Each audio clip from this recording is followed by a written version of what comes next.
Hello दोस्तों, बहुत बहुत स्वागत है आपके अपने चैनल शारदा स्टडी पॉइंट में। आज मैं लेकर आई हूँ क्लास 12 के स्टूडेंट्स, भूगोल के स्टूडेंट्स के लिए पहले 5 चैप्टरों के बहुविकल्पीय प्रश्न। ये पार्ट फर्स्ट अपलोड कर रही हूँ मैं एंड पार्ट सेकंड जल्दी ही अपलोड करूँगी, जिसमें बाकी 5 चैप्टरों के बहुविकल्पीय दूँगी। तो इसमें मैं आपको एक एक चीज़ अच्छे से समझाने वाली हूँ ताकि आपको अच्छे से याद हो जाए। तो वीडियो को लास्ट तक ज़रूर देखें। तो सबसे पहला क्वेश्चन है, निम्नलिखित कौन सा जनसंख्या वितरण को प्रभावित करने वाला भौगोलिक कारक है। ठीक है, जनसंख्या वितरण से मतलब है यानी वो भौगोलिक कारण बताओ जो जनसंख्या को अलग अलग जगहों पर बांटती हैं। तो भूआकृति ऑप्शन ए, ऑप्शन बी जल की उपलब्धता, ऑप्शन सी जलवायु, ऑप्शन डी ये सभी। तो आपको पहले क्वेश्चन अच्छी तरीके से समझना है। ये भौगोलिक कारक पूछ रहा है। तो भूआकृति यानी जहाँ पे अच्छी ज़मीन होगी वहाँ पे जनसंख्या ज़्यादा होगी, और जल की उपलब्धता, जहाँ पे जल प्राप्त होगा वहाँ पे जनसंख्या ज़्यादा होगी, और जहाँ की जलवायु अच्छी होगी तो वहाँ पे भी जनसंख्या का वितरण होगा। तो ये जो तीनों कारण हैं ये जनसंख्या वितरण को प्रभावित करने वाले हैं। ठीक है, और ये भौगोलिक है। तो इसमें कौन सा राइट आंसर है? डी। आप साथ के साथ गैस करते रहिए और कमेंट में मुझे बताइए कि आपसे ज़्यादा से ज़्यादा क्वेश्चन कितने सही गए और कितने गलत गए। नंबर 2, विश्व में सर्वाधिक जनसंख्या वाला क्षेत्र कौन सा है? तो पहला ऑप्शन है भारत, दूसरा ऑप्शन है चीन, तीसरा ऑप्शन है ब्रिटेन और चौथा ऑप्शन है कनाडा। तो इसका आंसर है चीन, यानी चीन में विश्व में सबसे ज़्यादा जनसंख्या चीन में है। तीसरा है सर्वाधिक जन्म दर वाला महाद्वीप कौन सा है, यानी जहाँ पे जन्म दर ज़्यादा है वो वाला महाद्वीप कौन सा है? ऑप्शन ए दक्षिण Africa, option B Asia, option C Australia, option D Africa. तो इसका आंसर है अफ्रीका। अब क्वेश्चन 4 है, जननांगीय संक्रमण की प्रथम अवस्था में रहती है। ठीक है, मैंने इस पे जननांगीय संक्रमण पे एक वीडियो बनाई है जिसमें आपको अच्छे से समझ में आने वाला है ये क्या है। तो आप एक बार मेरे चैनल पे जाके उसे देख लेना। तो इसमें ऑप्शन है ए उच्च जन्म दर व निम्न मृत्यु दर, ऑप्शन बी निम्न जन्म दर व निम्न मृत्यु दर, ऑप्शन सी निम्न जन्म दर व उच्च मृत्यु दर, ऑप्शन डी उच्च जन्म दर व उच्च मृत्यु दर। तो जननांगीय संक्रमण की प्रथम अवस्था में उच्च जन्म दर और उच्च मृत्यु दर होती है। ठीक है, और दूसरी अवस्था में उच्च प्रजननशीलता होती है और तीसरी अवस्था में निम्न प्रजननशीलता होती है। तो यहाँ पे ये पूछ रहा है प्रथम अवस्था में कौन सी क्या रहती है, उसकी अवस्था क्या रहती है? तो इसका आंसर है उच्च जन्म दर व उच्च मृत्यु दर।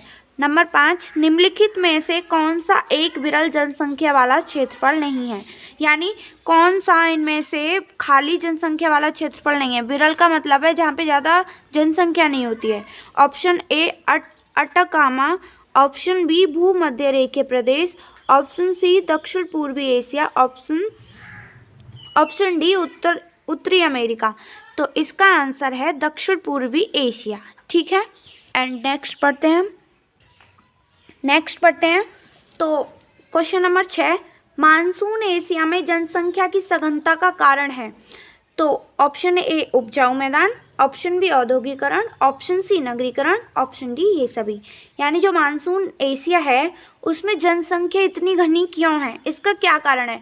तो जैसा कि मैंने आपको बताया कि अगर कहीं पे किसी भी व्यक्ति को उसकी मनचाही चीज़ मिलती है, कोई भी वस्तु उसे उपलब्ध होती है, तो वो डेफिनेटली वहीं पे रहना पसंद करेगा।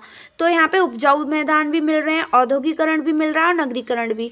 तो सिंपल सी बात है, इसमें ये सभी, इसका ये राइट आंसर है। ठीक है, एंड नेक्स्ट देखते हैं 7 क्वेश्चन।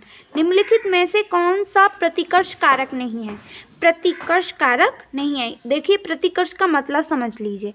प्रतिकर्ष एक तरह का जिसे लोग पसंद नहीं करते हैं, यानी जो किसी की इच्छा के विरुद्ध होता है। तो इसमें ऑप्शन ए है जलाभाव, ऑप्शन बी है बेरोजगारी, ऑप्शन सी है चिकित्सा शैक्षणिक सुविधाएं, ऑप्शन डी है महामारी। तो जैसे कि क्वेश्चन कह रहा है कि कौन से वे कारक हैं जो लोगों को ज़्यादा पसंद नहीं आते हैं, यानी प्रतिकर्ष हैं, तो सिंपल सी बात है, जलाभाव यानी जल की कमी किसी को भी अच्छी नहीं लगती, बेरोजगारी भी किसी को अच्छी नहीं लगती, लेकिन चिकित्सा और शैक्षणिक सुविधाएं सबको पसंद है। तो इसका आंसर यही है, ऑप्शन सी।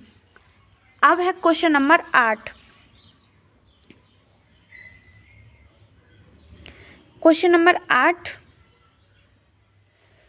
जनसंख्या की सबसे कम वृद्धि दर कहाँ पाई जाती है? ठीक है, यानी कहाँ पर सबसे कम वृद्धि दर होती है? नंबर ऑप्शन ए दक्षिण America, option B Africa, option C Asia, option D Oceania.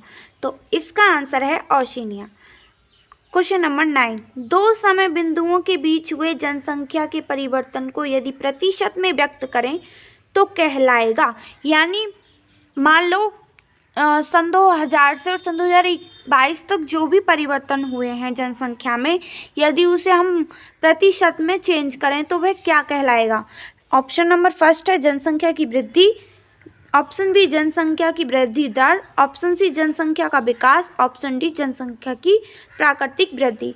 Simple सी बात है, जब हम किसी को प्रतिशत में बदलते हैं तो उसके पीछे दर लग जाती है। ठीक है, तो जनसंख्या की वृद्धि दर, यही इसका आंसर है, ऑप्शन ए। अब क्वेश्चन नंबर 10, विश्व में निम्नतम लिंग अनुपात मिलता है।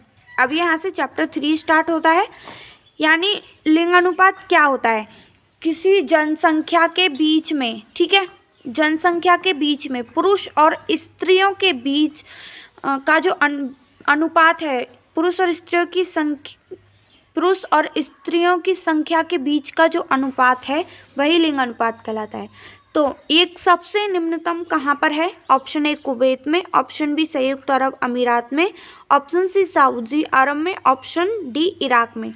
तो इसका आंसर है संयुक्त अरब अमीरात में।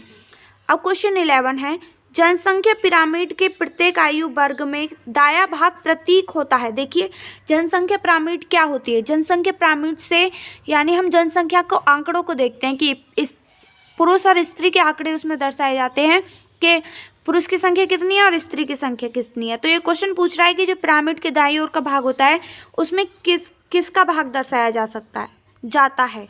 ऑप्शन ए पुरुषों के प्रतिशत का, ऑप्शन बी स्त्रियों के प्रतिशत का, ऑप्शन सी वृद्धों के प्रतिशत का, ऑप्शन डी युवाओं के प्रतिशत का।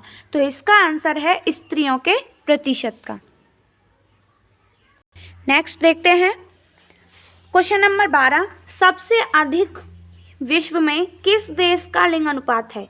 Option A Latvia, option B Japan, option C संयुक्त अरब अमीरात, ऑप्शन डी फ्रांस। तो इसका आंसर है लातविया। क्वेश्चन नंबर 13, चौड़ा आधार तथा पतला होता शीर्ष आकृति वाला पिरामिड क्या दर्शाता है? ऑप्शन ए स्थिर जनसंख्या, ऑप्शन बी विकासशील जनसंख्या, ऑप्शन सी घटती जनसंख्या, ऑप्शन डी इनमें से कोई नहीं। तो इसका आंसर है विकासशील जनसंख्या, यानी जिसका आधार चौड़ा होता है और जिसका जो शीर्ष होता है यानी जो ऊपर का हिस्सा होता है वो पतला होता है,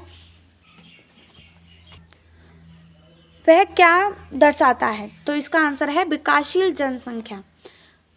क्वेश्चन नंबर 14, आर्थिक दृष्टि से सर्वाधिक उत्पादक आयु वर्ग कौन सा है?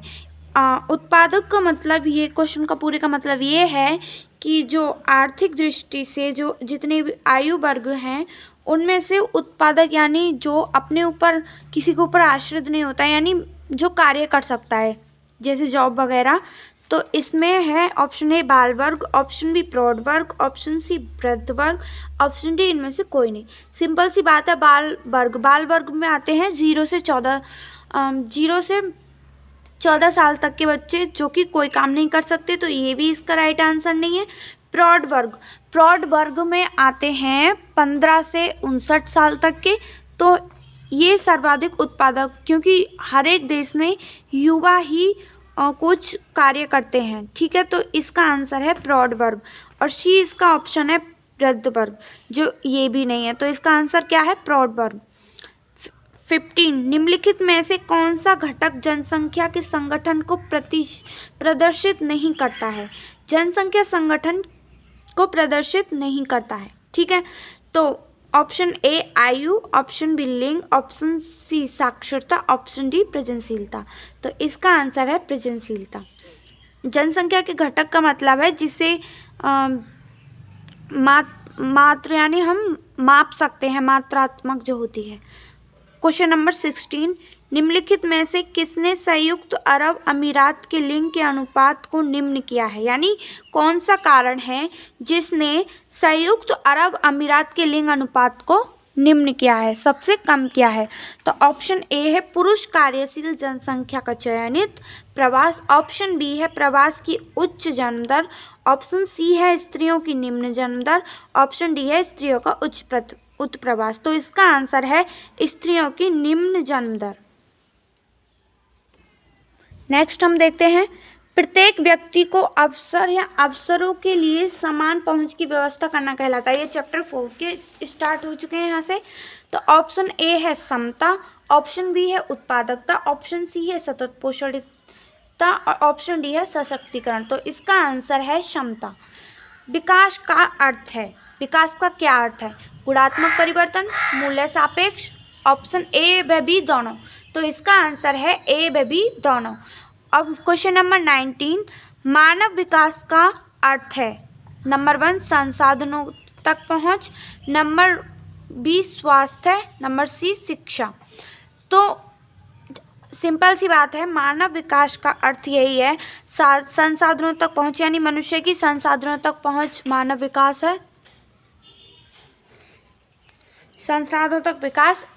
और ऑप्शन सी है स्वास्थ्य, ऑप्शन सी है शिक्षा। तो इसका आंसर है ये सभी। क्वेश्चन 20, डॉक्टर महबूब उल हक ने मानव विकास सूचकांक निर्मित किया था। ऑप्शन ए सन 1990 में, ऑप्शन बी सन 1994 में, ऑप्शन सी सन 1996 में, ऑप्शन डी सन 2000 में। तो इसका आंसर है सन 1990 में। अब क्वेश्चन 21 है, क्वेश्चन 21 है, अति उच्च मानव विकास स्तर वाले देशों का मानव विकास सूचकांक का स्कोर होता है। नेक्स्ट है, अति उच्च मानव विकास स्तर वाले देशों का मानव विकास सूचकांक का स्कोर होता है। ऑप्शन ए 0 से 8 से ऊपर, ऑप्शन बी 0 से 6 से ऊपर, ऑप्शन सी 0 से 7 से ऊपर, ऑप्शन डी 0.9 से ऊपर। तो इसका आंसर है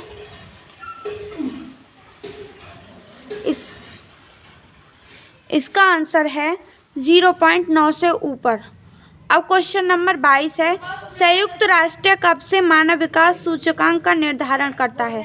ऑप्शन ए है सन 1990 से, ऑप्शन बी सन 1993 से, ऑप्शन सी सन 1996 से, ऑप्शन डी सन 1998 से। इसका आंसर है सन 1990 से।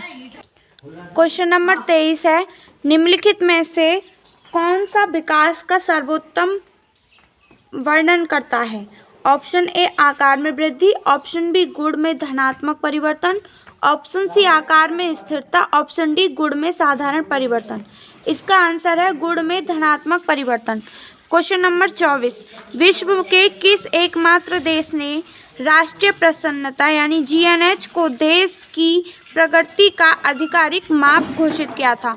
ऑप्शन ए है भूटान, ऑप्शन बी है श्रीलंका, ऑप्शन सी है जापान, ऑप्शन डी है चीन। तो इसका आंसर है भूटान। अब यहाँ से लास्ट चैप्टर हमारा स्टार्ट होता है। निम्न देशों में से किस देश ने सहकारी कृषि का सफल परीक्षण किया, यानी कौन सा देश है जिसमें सहकारी कृषि सफल परीक्षण हुआ? तो इसका आंसर है डेनमार्क। निम्न में से कौन सी रोपड़ फसल नहीं है? इसका आंसर है गेहूं। आर्थिक क्रियाओं के कितने वर्ग हैं? इसका आंसर है 4। निम्नलिखित में से कौन सा एक वनों पर आधारित उद्योग है? तो इसका आंसर है कागज उद्योग।